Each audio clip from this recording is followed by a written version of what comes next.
The reason that so many viewers tuned in was the witty rapport back and forth, where we are often like, what are we talking about? Well, I don't know. Let's talk about this bill. So, which is a happy accident of our disorganization, right? Yeah, let's see if we can pull it off completely virtually. We're good. Just run with it. I'll edit anything that's not good. You know that. Yeah. Except that hair bump. I can't do a thing about that hair bump. His or mine? Go. We got to go. Okay, go. Here it goes. Right, let's do it. It's going to be the best one we've done all year. And action. Hey, good morning, Chris. How are you? I'm doing okay. How are you, Sarah? I am doing all right. It's a great new year. This is not as fun as being in that tiny little office, shoulder to shoulder, but right. I'm glad to see you. And yeah, it's good we have to a see lot. you too. We have a lot of exciting work ahead. We do, and we have a lot of exciting potential as well. I think when we start to look at what COVID relief and federal stimulus money might be able to do for some of the money-saving priorities that we have as a Climate Solutions Caucus, I'm getting really excited. Yeah, it turns out stimulating the economy can be done by investing in climate infrastructure. Yeah. And that is an exciting opportunity. People, want us, I think, to focus on jobs and the economy. And I agree with that, focus myself. And also, we should do that in a way that stimulates alternatives in the transportation sector, saving money on home heat, et cetera, et cetera. There's real potential. Absolutely. And, we can hope that Congress is going to get right to work getting some of these packages out to the states to help us create jobs and save Vermonters money on their heating and transportation costs. And that's going to be a big focus of ours this year. It does seem like Congress is likely to fund some broadband build out, which is, I always say, climate infrastructure. Absolutely. We sure need that, right? So that's promising. I think for folks that are wondering what we're going to do this year, we're going to be watching for a lot of ways that federal stimulus can be used in a sort of do this, and this all at once, one of which would be stimulating our economy, creating jobs, and helping us reduce emissions, right? Absolutely. Yeah. So should we talk about the work that we're going to do, keeping track of what the Climate Council is doing? Our big win from last year was Global Warming Solutions Act that established a Vermont Climate Council that's made up roughly half of administration, secretaries and agency heads, and the other half Vermonters who are out in various sectors of our economy. Representing different areas of the state, representing rural parts of the state, representing cities and towns. And so there's a really powerful council with a lot of potential there. And I've been following their meetings, and I hope that folks will tune in and follow their meetings as well. They have a meeting coming up on Monday where they're going to start to establish some of their subcommittees. And we hope and expect that is going to be what jumpstarts the real meat of the work, because they have, basically 8 months at this point to put a draft plan together for how Vermont meets essentially its Paris climate goals. Yeah, no, and it's I am excited about it. It's a big group of people, which reflects how climate impacts every segment of our economy and our lives. So agriculture and forestry and transportation and really across the board. It sounds like they're getting their feet under them. There's been a little tussle between some of the administration folks, the bureaucrats that are used to running things, and the more citizen voices who are saying, well, wait a minute, I have the same role here. I have a vote on this council. I'm pleased to see that. I think any new committee kind of needs to wrestle through that a little bit. Sounds like they're doing that.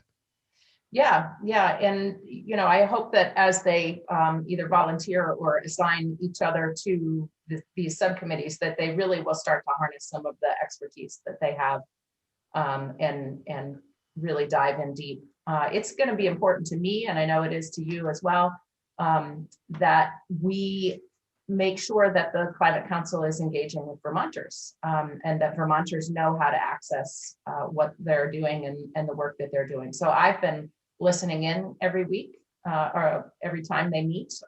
They typically meet on Mondays, and you can find their schedule online. And it's really easy to listen in, and they usually have a public comment period as well, where citizens can ask questions at the end of the meeting. And so we're going to do our our best in these videos to just cover what they're talking about and give you a little snapshot of what's going on there as we're trying to learn, as the legislature has to play an oversight role. But one thing worth noting, because I am critical of the Scott administration sometimes when it comes to this. Of course, he vetoed this bill. He's been sort of dragging his feet, you might say. But they did ask for $1 million in budget adjustment to go to things like data collection, really supporting the work of the council. I mean, this is a major project meant to last many, many years. This is the state saying, hey, we got to have a plan to reduce our emissions. Our emissions are greater than anyone else in New England. Our reduction in emissions is lagging. This is a serious undertaking. How can we do it thoughtfully in a way that fits with the Vermont economy and recognizes our rural pressures, et cetera? So I'm heartened to see them asking for that money, because we have to do a good job. We can't kind of nudge our way there. We got to really take this on. So that is a promising development. Absolutely. And the budget adjustment bill is being considered right now in the House. We are advocating with our appropriations committee members and with the relevant policy committees to say, yes, we agree. We want to make sure that this council is well-resourced to be able to write a good plan for the state of Vermont.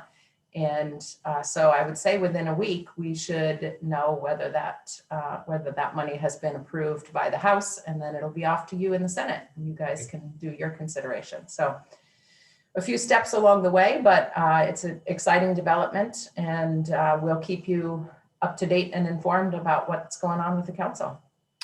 Sarah, tell back in our field of the legislature, tell folks about H94, the Transportation Modernization Act. Right? Is that what we call it? Is that the right bill number? Yeah. It's an exciting development. It's a way of structuring our transportation budget so that we can see very clearly where the areas are that we want to focus on in order to help Vermonters use less fossil fuels. So whether that's better bike and pedestrian access or better EV charging infrastructure so people can get around Vermont in their electric vehicle. And so we are really looking forward to seeing the Transportation Committee dig into that. I think they're pretty excited about the potential and looking forward to moving that along. Lots of sponsors on that one, I think, right? Yeah, great.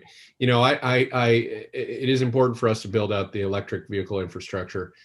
But we've also been able to fund money to help lower income folks just get into a more efficient vehicle, you know, and just that transition. Sometimes we're like all or nothing, and we got to realize this is we're late.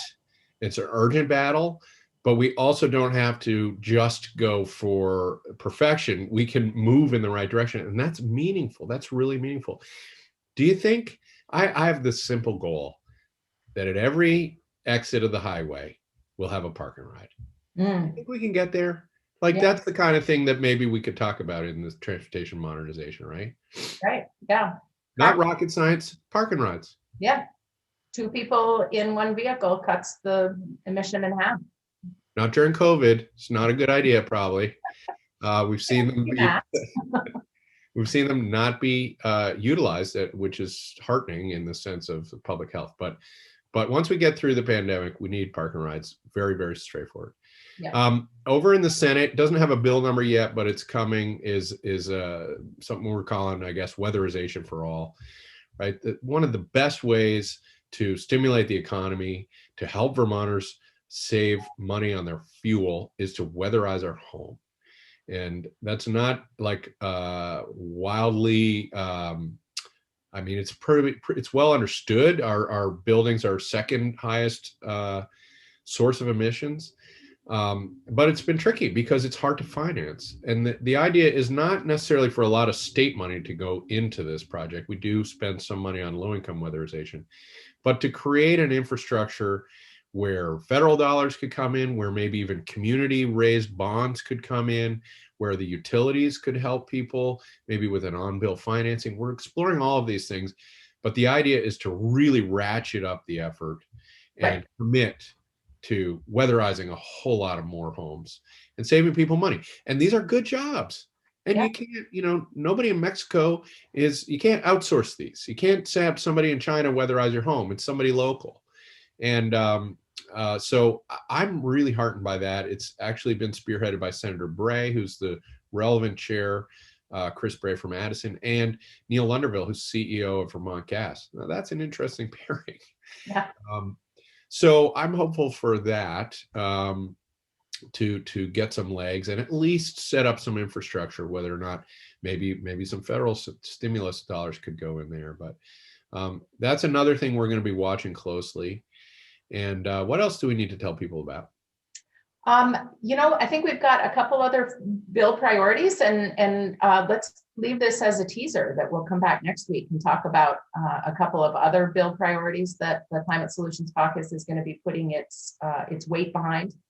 And we'll come back with another update next week on the work of the Climate Council. Sounds great. Great to be back with you, Sarah. I mean, we've been in touch the whole time. Sorry that we're not squeezed under the fluorescent lights in that little room. And for folks watching, this is a weird year for everybody, right? In every way, including in the legislature. We're clearly focused on COVID and the pandemic and the economy. But I want you to hear that there's no way we just sort of slough off climate work. It's about incorporating it into those priorities. And it's not just me and Sarah. There's dozens and dozens of legislators. We had probably 40 people yesterday at our first caucus meeting in a very busy time. Leadership has been willing to meet with us and talk through the strategy. So there's real reasons to be hopeful that we can sort of handle the whole universe here of challenges, at least make some progress. We're going to keep working on it. Climate's not going to wait. That's right. And folks have been really engaged. Thank you, everybody. You've made a huge difference in our progress, and Sarah and I are committed to keeping you informed as best we can. Yeah. We will. And thanks for tuning in. We'll see you next week.